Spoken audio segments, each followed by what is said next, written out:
इंदौर के आजाद नगर थाना में आपसी विवाद में दो पक्षों में विवाद हो गया, जिसमें दोनों पक्ष द्वारा आजाद नगर थाने में रिपोर्ट दर्ज करवाई गई है। पूरे मामले में पुलिस द्वारा कार्यवाही की जा रही है। वहीं विवाद में वसीम नाम के एक पुलिसकर्मी का भी नाम सामने आया है, जिसे पूर्व में बर्खास्त कर दिया गया था। दरअसल इंदौर के आजाद नगर थाना क्षेत्र में रहने वाले अजहर हुसैन का पूर्व में आजाद नगर थाने में पदस्थ वसीम का पत्रकार अख्तर हुसैन से विवाद चल रहा था। पुलिसकर्मी वसीम को ऐसा शक है कि पत्रकार अख्तर हुसैन द्वारा उसे बर्खास्त कराया गया, जिसको लेकर दोनों परिवार के बीच लंबे समय से विवाद चल रहा है। वहीं कुछ दिन पहले पुलिसकर्मी वसीम के घर वालों ने पत्रकार अख्तर हुसैन के घर पर हमला कर दिया था, जिसमें पत्रकार के परिवार की महिलाओं को गंभीर चोटें भी आई थी, जिसकी शिकायत पीड़ित पक्ष द्वारा आजाद नगर पुलिस को दे दी गई थी। वहीं पूरे मामले में डीसीपी विनोद मीणा ने बताया कि दोनों पक्षों की ओर से आवेदन थाने में आए थे और दोनों पक्षों की रिपोर्ट दर्ज कर ली गई। जांच करने के बाद जो भी दोषी होगा उस पर कार्यवाही की जाएगी।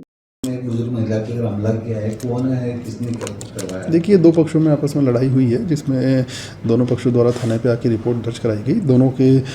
दोनों के ही आवेदन पे पुलिस द्वारा रिपोर्ट दर्ज कर ली गई है और मामले में अग्रिम कार्रवाई की जा रही है। सर, इसमें कोई पुलिसकर्मी का भी नाम आ रहा है? देखिए, डेफिनेटली इसमें जिस पुलिसकर्मी का नाम आ रहा है उसको हमारे द्वारा पूर्व में ही निलंबित कर दिया गया है और उसकी विभागीय जाँच भी संपादित की जा रही है।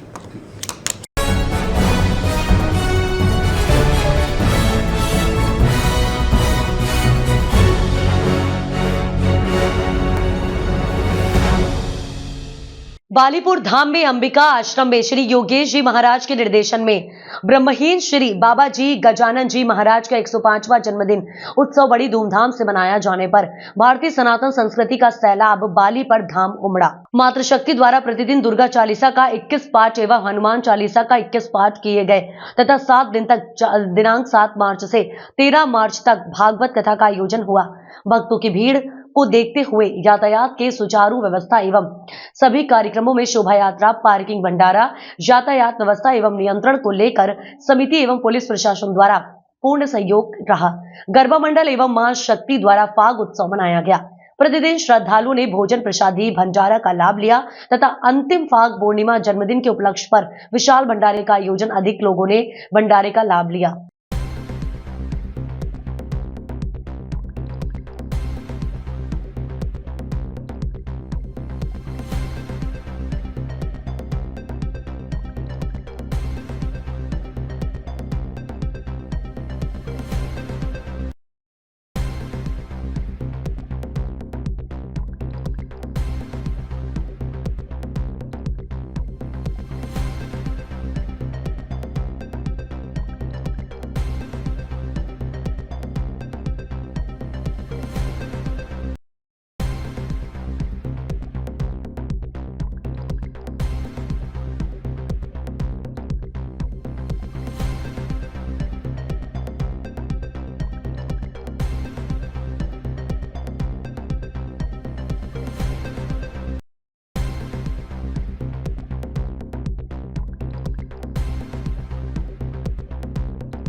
ग्वालियर में जीआरपी ने रेलवे स्टेशन पर 3 मजदूर बरामद किए हैं।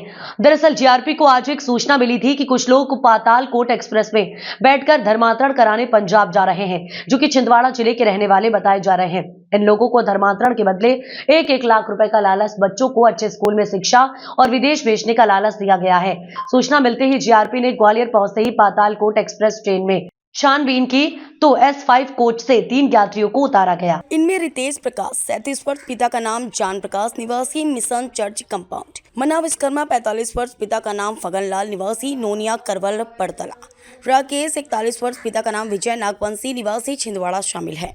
वहीं सभी ने बताया कि उन्हें धर्मांतरण के लिए 1 लाख रुपए नकदी के साथ ही उनके बच्चों को अच्छे स्कूल में पढ़ाने और विदेश भेजने का लालच दिया था। ग्वालियर जीआरपी ने तीनों मजदूरों को गंजपा सौदा जीआरपी को सौंप दिया है। जी, इसमें श्रीमान पुलिस अधीक्षक महोदय श्री राहुल कुमार लोहड़ा सर द्वारा सूचना प्राप्त हुई थी कि पातालकोट के S2 में कुछ लोग हैं जिनको छिंदवाड़ा से पंजाब की ओर लेके जा रहे हैं धर्मांतरण के लिए, जिसकी सूचना पर से हम लोग स्टेशन पहुंचे, जहां पर थाना प्रभारी पराव सर थे और बजरंग दल के कार्यकर्ता भी थे, जिनकी मदद से हम लोगों ने ट्रेन को चेकिंग किया, जहां से 3 लोगों को हम लोगों ने उतारा, उनसे पूछताछ की गई। उसके बाद उनका इसमें संलिप्तता होने से फिर इनको जो जीआरपी विदिशा में अपराध पंजीबद्ध हुआ है, तो इनको जीआरपी विदिशा भेजा गया है। कितने लोग थे टोटल ये? और जीआरपी विदिशा में 12 लोगों को उतारा गया है तथा यहाँ पर 3 लोगों को किया है, और जिसमें जानकारी मिल रही है कि 2 लोग और भी थे इनके साथ में।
शाजापुर पहुंचे उज्जैन रेंज के डीआईजी नवनीत भसीन ने एसपी कार्यालय में जिले के पुलिस अधिकारियों की बैठक ली।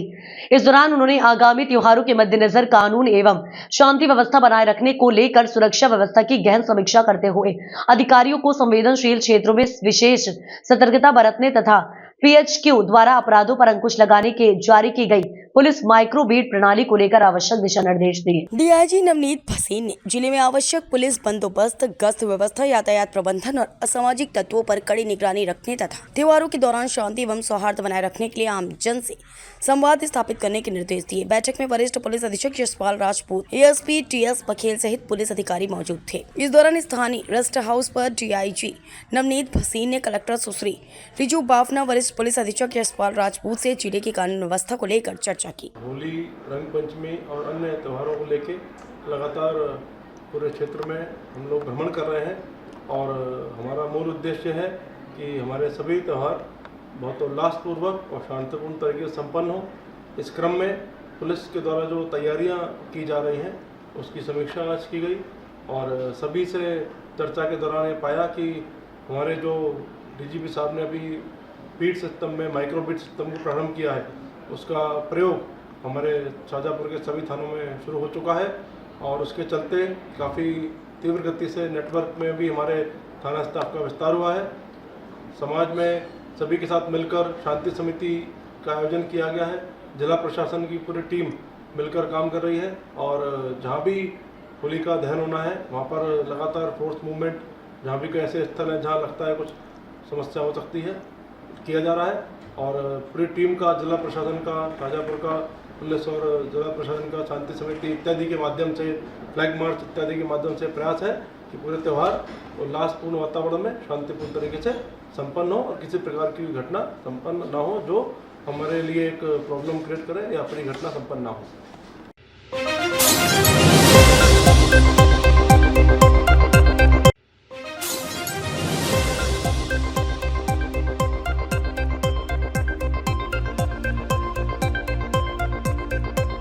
खबर आ रही है मध्य प्रदेश के धार जिले के बदनावर से। धार जिले के बदनावर थाना क्षेत्र अंतर्गत बदनावर उज्जैन मार्ग पर एक सड़क हादसे में 7 लोगों की मौत हो गई जबकि 3 लोग गंभीर घायल हो गए। दरअसल धार जिले के ग्राम बामन सोता के निकट रात 11 बजे के करीब एक गैस टैंकर ने 2 वाहनों को जोरदार टक्कर मार दी, जिसमें कार एवं पिकअप वाहन में सवार 7 लोगों की मौत हो गई, जबकि 3 लोग घायल हो गए, जिसमें बदनावर के प्राथमिक स्वास्थ्य केंद्र में प्राथमिक उपचार के बाद रतलाम रेफर किया गया। टक्कर इतनी जोरदार थी कि कार एवं पिकअप वाहन में को फंसे लोगों को क्रेन के माध्यम से बाहर निकालना पड़ा। मृतकों में मंदसौर, रतलाम, जोधपुर के लोग हैं। वही बदनावर पुलिस ने मामला पंजीबद्ध कर आगे की कार्रवाई में जुट गया है। तो रात को घटना हुई, उसमें कितने लोग घायल हुए, कितने लोग मृत?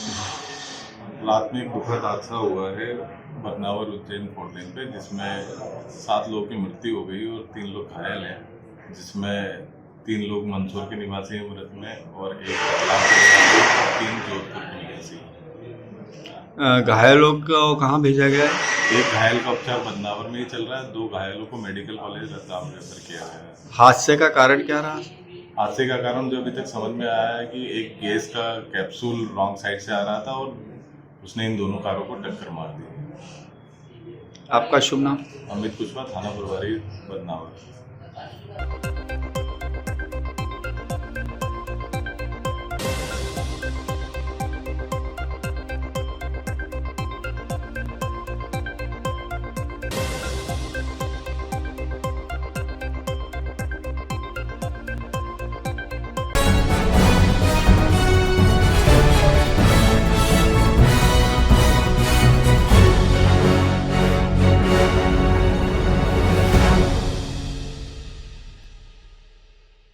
चतुर्भुज श्री राम मंदिर मांडव में फाग उत्सव।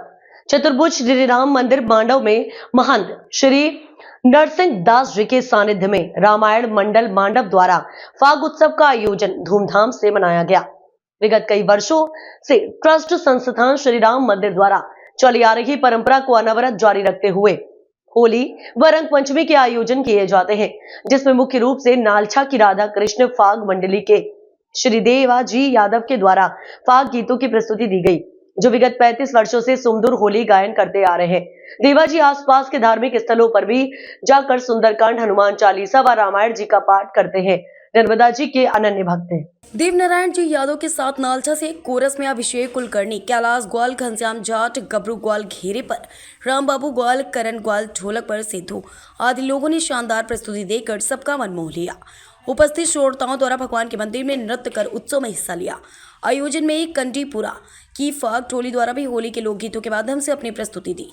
इसमें भी कंटीपुरा के परमानंद टावर, धावरिया भाई, मोहन भाई, कोला भाई, लक्ष्मण भाई, गेंदा बाबा, सोहन भाई, सजन भाई द्वारा होली के भजन गाए गए। जरा धीरे धीरे गाड़ी हाको मारा राम गाड़ी वाला, मीरा भगति करे रे सब वट की लाल तुम जानत हो, मांडवगढ़ में कन्हैया देखो खेले होली, मनंडो लाग्यो मेरे यार फकीरी, घर आए गयो लक्ष्मण राम, सखी अचरज एक भयोरी आदि अनेक लोक गीतों की होली गायन के माध्यम से अपनी प्रस्तुति दी।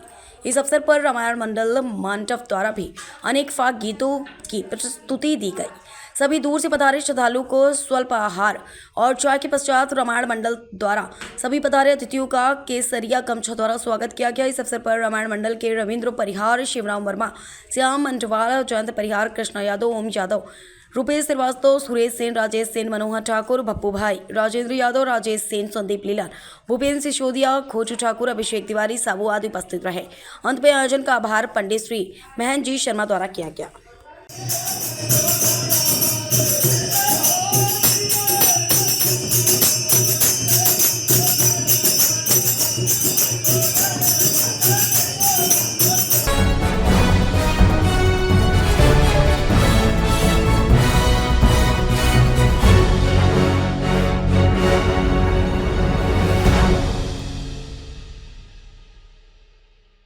इंदौर शहर के बड़ा गणपति मंदिर से अंबिकापुरी कॉलोनी स्थित श्री खाटू श्याम धाम मंदिर के फाग महोत्सव के शुभारंभ पर निशान यात्रा निकाली गई। इसमें बड़ी संख्या में श्याम प्रेमियों ने उत्साह पूर्वक भाग लिया और पूरे रास्ते बाबा के जयकारे लगाते रहे। तत्पश्चात श्री खाटू श्याम धाम मंदिर परिसर में निशान यात्रा के पहुंचने पर जोरदार स्वागत किया गया।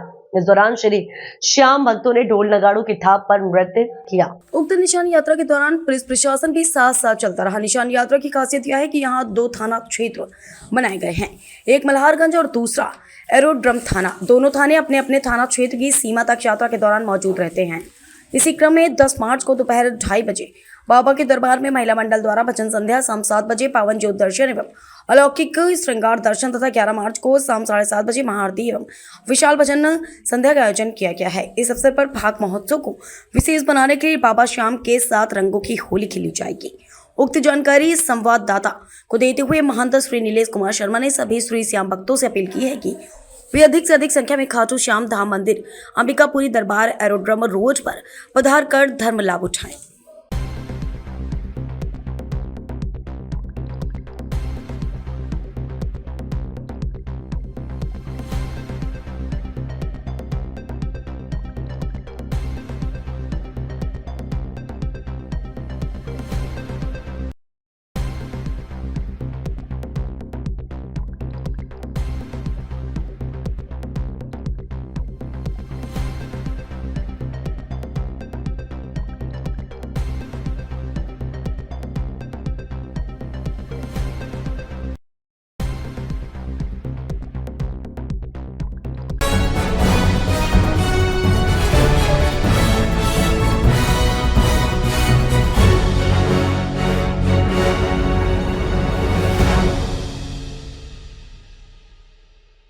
महाकालेश्वर मंदिर में इस वर्ष नहीं उड़ाया जाएगा गुलाल और रंग।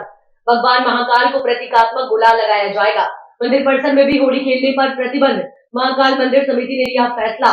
पिछले वर्ष गुलाल उड़ाने से हुई थी दुर्घटना। महाकाल मंदिर में इस वर्ष होली पर मंदिर परिसर में भक्त होली नहीं खेल पाएंगे। मंदिर परिसर में गुलाल, रंग इत्यादि ले जाने पर होगी पाबंदी। इसकी जानकारी मंदिर प्रबंधन समिति के सदस्य एसडीएम सोनी ने हमारे चैनल को दी। सोनी ने यह भी बताया कि मंदिर परिसर में होलिका दहन पारंपरिक तरीके से किया जाएगा और होलिका दहन समय पर किया जाएगा, परंतु मंदिर में आने वाले लोग यहाँ होली नहीं खेल पाएंगे।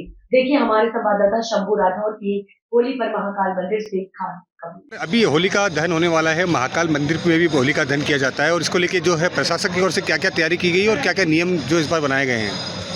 हमारे यहाँ महाकालेश्वर मंदिर पर कल संध्या आरती के पश्चात होलिका दहन किया जाएगा, जो समय लगभग 7 से 7:30 बजे के बीच में रहेगा।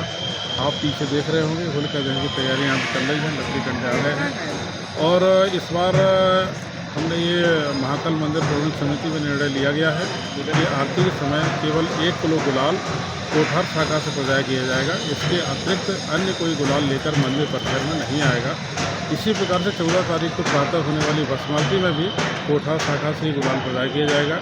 अन्य किसी को भी गुलाल लेकर आने की परमिशन नहीं है। इसके संबंध में हमने सभी को, सुरक्षा कर्मियों को और जो क्रिस्टल वाले जो हमारे देखते हैं उन सभी को निर्देशित कर दिया गया है और साथ ही सभी प्रवेश द्वारों पर इस आशय का हमने एक बैनर भी लगाया है कि मंदिर परिसर में किसी भी प्रकार का गुलाल रंग लेकर आना पूर्णतः प्रतिबंधित रहेगा। सर, जिस प्रकार से अपन देखा मतलब पिछले साल जिस प्रकार दुर्घटना हुई थी उसी को लेके जो मंदिर परिषद समिति की ओर से कल एक बैठक भी की गई थी, इसमें भी कोई आवश्यक निर्देश भी दिए गए अलग से कुछ? हाँ, मंदिर प्रबंधन समिति की बैठक में मुख्य रूप से यही निर्णय हुआ है जो मैंने आपको बताया है। उसमें मूल रूप से यही निर्णय लिया गया है कि केवल 1 किलो गुलाल कोठार शाखा से प्रदाय किया जाएगा। अन्य किसी भी व्यक्ति को, पुजारी को अपने ओर से कोई किसी प्रकार का रंग गुलाल लेकर मंदिर में आना पूर्णतः प्रतिबंधित रहेगा। नंदी ग्रह, कार्तिकेय मंडप, गणेश मंडप, यहाँ पर किसी प्रकार की होली गुलाल उड़ाना ये प्रतिबंधित रहेगा। चलिए, क्या नाम है आपका? दीपाली सक्सेना। दीपाली सक्सेना। दीपाली जी कहाँ से आए हैं आप? भोपाल से। महाकाल मंदिर में जो पहुँचे हैं और ये जो दर्शन का अनुभव कैसा रहा और क्या अनुभव कर रहे हैं आज यहाँ पे? बहुत अच्छी वाइब है, बहुत एनर्जी है। और व्यवस्था यहाँ की कैसी लगी आपको? बहुत अच्छी, सिस्टमेटिक हो गया है बहुत। तो दर्शन करने में कितना समय लग गया आप लोग? 10 मिनट। 10 मिनट में दर्शन हो गए? हाँ जी। तो मंदिर प्रशासन की बहुत अच्छी व्यवस्था रही। बहुत अच्छी व्यवस्था है। बहुत बहुत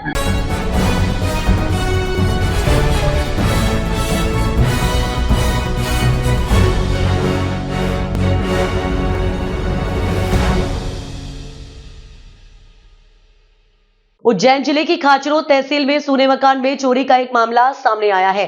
घटना 5 दिन पहले 7 मार्च की बताई जा रही है। रमजान का महीना चल रहा है, इसलिए यहां रहने वाले फरियादी सुरैया शाम 6 बजे नमाज पढ़ने के लिए क्षेत्र में ही मस्जिद गई थी। मकान सुना था, ताला लगा हुआ था। अज्ञात चोरों ने ताला तोड़कर चोरी की वारदात को अंजाम दिया। जब फरियादी घर लौटी तो ताला टूटा हुआ मिला और घर से सोने चांदी के जेवरात व 58,000 रुपए गायब मिले। पुलिस को सूचना की गई। तत्काल पुलिस मौके पर पहुंचकर सीसीटीवी फुटेज खंगाली तो 3 संदिग्ध बदमाश दिखे। एसपी प्रदीप शर्मा ने विशेष पुलिस टीम बनाई और पड़ताल शुरू की। पुलिस ने वारदात करने वाले तीनों बदमाशों का पता लगाया। तीनों आरोपी इंदौर के खजराना क्षेत्र के रहने वाले बताए गए। पुलिस ने इंदौर में दबिश देकर आरोपी समीर और प्रकाश को गिरफ्तार कर लिया। वहीं एक आरोपी फरार है। गिरफ्तार आरोपी के पास से करीब 5,70,000 रुपए कीमत के सोने चांदी के आभूषण और एक बलेनो कार जब्त की गई। गिरफ्तार आरोपियों को रिमांड पर लेकर पूछताछ की जा रही है। वहीं एक फरार आरोपी की तलाश जारी है। वहीं गिरफ्तार आरोपी प्रकाश पर धार जिले में 3 अलग-अलग प्रकरण दर्ज हैं। पुलिस कंट्रोल रूम पर बुधवार को प्रेस वार्ता कर एसडीओपी पुष्पा प्रजापति ने बताया कि आरोपी से पूछताछ में पता चला है कि बदमाश जिस भी मकान में चोरी करते थे पहले वहां रेकी करते थे और उसके बाद घटना को अंजाम देते थे। खास बात तो यह है कि बदमाश इतने हाईटेक है कि वह कार से चोरी करने जाते थे।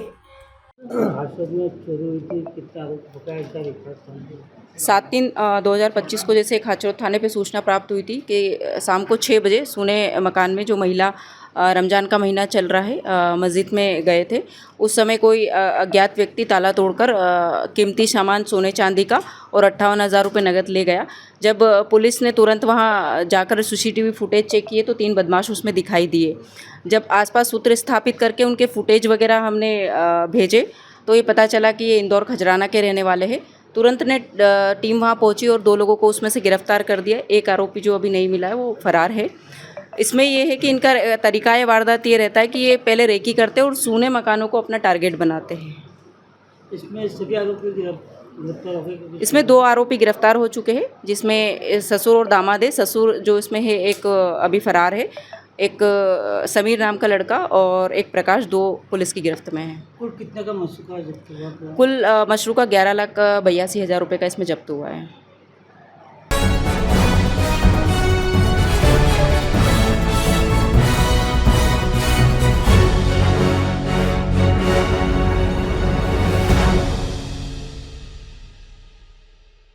नागदा में उज्जैन जिले के नागदा में एक युवक की पत्नी को एक 55 वर्षीय रामचंद्र अधेड़ के द्वारा छेड़खानी की आशिकाना मिजाज का खामियाजा जिंदगी से हाथ धोने में तब्दील हुआ। पुलिस की गठित इन्वेस्टिगेशन टीम ने जब संदिग्ध कत्ल की गुत्थी को 36 घंटे में सुलझाया तो जिला पुलिस कप्तान प्रदीप शर्मा से 5,000 का अवार्ड पाने के हकदार बने। बुधवार शाम को नागदा पहुंचे एडिशनल एसपी मयूर खंडेलवाल ने इस सनसनी हत्या का खुलासा करते हुए प्रेस के समक्ष साझा किया। प्रेस किरदारों के जिज्ञासा भरे सवालों का जवाब भी दिया। आईपीएस खंडेलवाल के मुताबिक 10 मार्च को new Rajiv colony Bedchha road Nagda में निर्माणाधीन एक मकान में रामचंद्र हंस उम्र तकरीबन 55 वर्ष का शव मिला था। शव आधा रेत से ढका हुआ था। सिर पर गंभीर चोट के निशान यह बयां कर रहे थे कि यह हत्या का मामला है। मामला धारा 103(1) BNS में पंजीबद्ध हुआ। पुलिस को इत्तला मृतक के बेटे रवि हंस ने दी। एक सवाल के जवाब में एडिशनल एसपी बोले, पुलिस अधीक्षक प्रदीप शर्मा ने इन्वेस्टिगेशन टीम का गठन किया जिसमें वे स्वयं नगर पुलिस अधीक्षक ब्रजेश श्रीवास्तव तथा थाना प्रभारी अमृतलाल गवली को शामिल किया गया। गुत्थी को सुलझाने के लिए एक मुखबिर पहले नींव का पत्थर साबित हुआ। उसकी सूचना बस इतनी थी कि बाईपास रोड पर गोल्डन फैक्ट्री के पास 2 संदिग्ध दिख रहे हैं। यहां से गुत्थी की पहली गठान खुलने की शुरुआत माना जा सकता है। 2 आरोपी गोविंदर राम पिता आशाराम 35 वर्ष निवासी जवाहर मार्ग नागदा एवं पवन पिता अमर सिंह 24 वर्ष निवासी श्रीराम कॉलोनी को हिरासत में लिया गया है। कड़ी पूछताछ में इन्होंने सारा राज उगल दिया। पुलिस अधिकारी ने आगे बताया, मुख्य आरोपी गोविंद राम लगभग 2 माह पहले मृतक रामचंद्र निर्माण कार्य से गोविंद के घर पर गया था। तब मृतक ने गोविंद की पत्नी के साथ अभद्रता पूर्व व्यवहार किया। इस घटना से गोविंद का खून खौल गया। प्रतिशोध की भावना से मन में रामचंद्र को मौत के घाट उतारने की ठान ली। इस घटना के बाद 10 मार्च को अकस्मात मृतक एवं आरोपी की मुलाकात कोटा फाटक स्थित शराब दुकान पर हो गई। यहां पर रामचंद्र एवं उसके साथी पवन ने मृतक को शराब पिलाई। इसके बाद रामचंद्र के घर फिर शराब पीने का मजमा जमा। नशे के सुरूर में रामचंद्र ने गोविंद राम की पत्नी को अपनी पत्नी बनाने का प्रस्ताव रख दिया। फिर क्या था, मुख्य आरोपी गोविंद भड़क गया। उसने पत्थर की एक फर्शी से सिर पर हमला कर उसे मौत के घाट उतार दिया। मैं आज सुबह 10 बजे के करीब सूचना मिली है। किसी ने बताया कि वहाँ पर एक निर्माणाधीन मकान है, उसमें एक शव मिला है। तो पुलिस ने मौके पर जाकर देखा कि वहाँ पर उस व्यक्ति की उम्र करीब 55 साल है, जिसको आइडेंटिफाई किया उसके बेटे ने। उसका नाम है रामचंद्र हंस, निवासी ई ब्लॉक टापरी बिरला ग्राम का रहने वाला, जनसेवा में काम करता है और उसका शव मिला है। शव पे प्रथम दृष्टया सिर पर चोट प्रतीत हो रही है। एफएसएल टीम आई हुई है, आगे जांच होगी, जैसी कार्रवाई की जाएगी। सर यहाँ कैसे आया था, क्या है? यहाँ ये उसी का मकान है, बन रहा है, ऐसा पता चला। अभी सब देखेंगे, आगे जांच होगी। वाहन भी मिला क्या सर यहाँ? हाँ, उसका खुद का 2 व्हीलर यहाँ पर मिला है, जिससे वो आया था। पता चला है कल सुबह 6 बजे से 2 बजे तक उसने नौकरी करी। इसके बाद शाम को 6 बजे के करीब वो अपने घर से निकला। सर काय से हत्या होने का क्या कारण है, क्या काय से मारा? ये तो अभी देखिए पोस्टमार्टम वगैरह सब होना है। टीआई गौरी साहब उसकी जांच कर रहे हैं और एफएसएल एक्सपर्ट वगैरह, फिंगरप्रिंट एक्सपर्ट सभी लोग आए हुए, सभी जांच कर रहे हैं। Thank you sir. Press conference रखी गई है कि पुलिस द्वारा 36 घंटे के अंदर अज्ञात जो मर्डर का जो अज्ञात केस है उसको तुरंत ही डिस्क्लोज करके और आरोपियों को गिरफ्त में भी लिया गया है।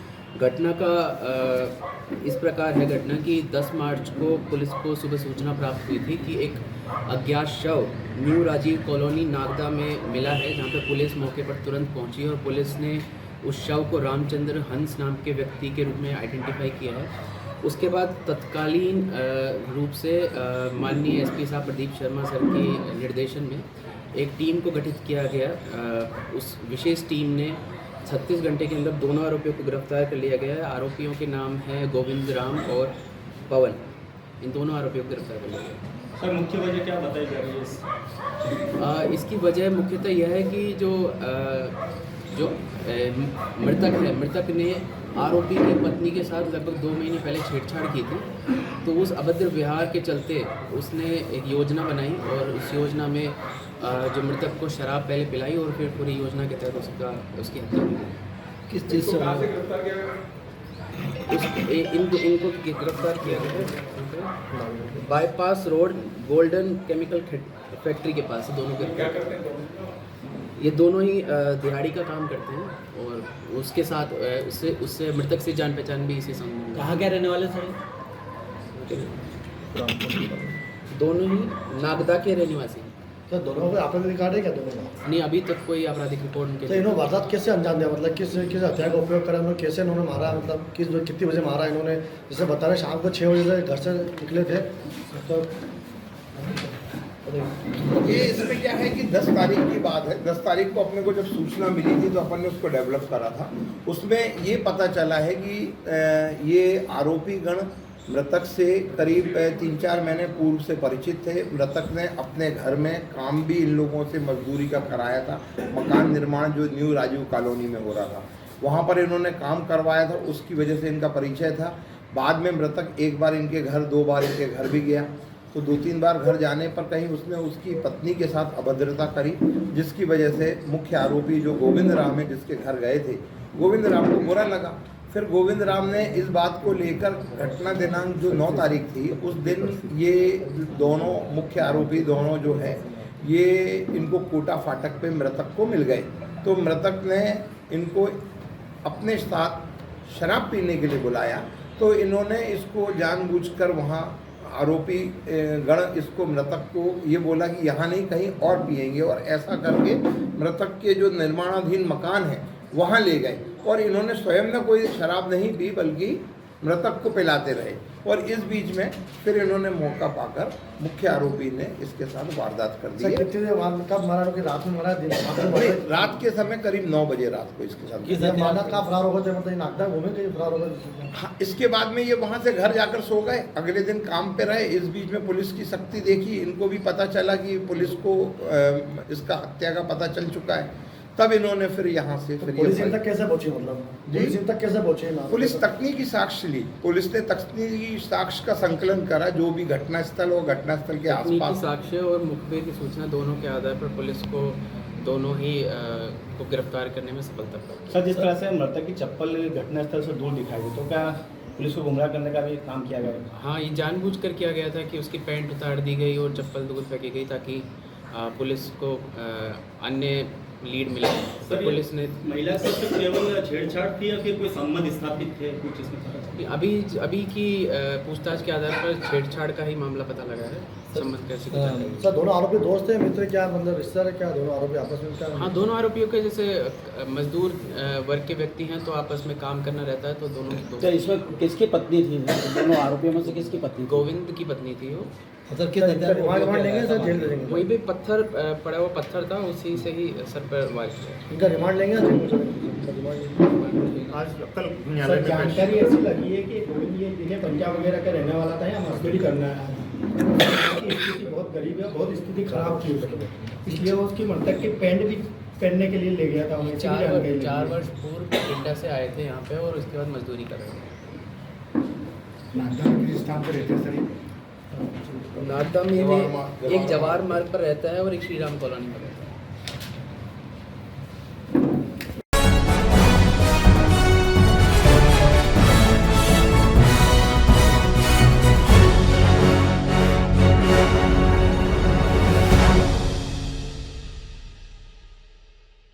धार जिले के बदनावर उज्जैन मार्ग पर बुधवार रात एक दर्दनाक सड़क हादसा हो गया।